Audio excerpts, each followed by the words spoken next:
Hi மக்களே, எல்லோருக்கும் வணக்கம். நம்ம இந்த வீடியோவில் குட்டி ஆரஞ்சு பற்றி தான் பார்க்க போகிறோம். இந்த பாருங்கள் ஃப்ரெண்ட்ஸ், இதுதான் அதோட மரம். இது வந்து லிட்ரலி நம்ம கண் வச்சதுலேருந்து நார்மல் ஆரஞ்சு மாதிரி இல்லாமல் 2 மந்த்ஸ்லேருந்தே காய்க்க ஆரம்பிச்சிரும். லிட்ரலி இந்த மரம் வந்து நாங்கள் வச்சு ஒரு 1 இயர் இருக்கும். இது வந்து நாங்கள் வச்சதுலேருந்தே காய்ச்சிக்கிட்டு தான் இருக்குது. இன்னும் காய்க்குது இது.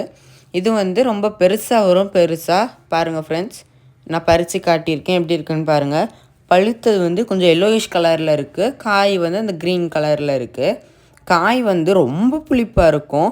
பழுத்தா தான் கொஞ்சம் ஸ்வீட்டாக இருக்கும். பாருங்கள் ஃப்ரெண்ட்ஸ், இப்போ நான் உங்களுக்கு பிரித்து காட்டிகிட்ருக்கேன். இது வந்து நம்ம தனியே ஒவ்வொன்றா எடுத்து சாப்பிட முடியாது, ரொம்ப புளிப்பாக இருக்கும். இது நம்ம ஜூஸ் போட்டு குடித்தா ரொம்பவே சூப்பராக இருக்கும். இது நம்ம 1 லிட்டர் வாட்டரில் இதோட 5 பழம் மட்டும் போட்டால் போதும். இது வந்து நமக்கு ரொம்பவே ஹெல்த்து, விட்டமின் சி கொண்டது. இந்த வீடியோ பிடிச்சிருந்தா லைக் பண்ணுங்கள், ஷேர் பண்ணுங்கள், கமெண்ட் பண்ணுங்கள். நம்ம சேனலை மறக்காமல்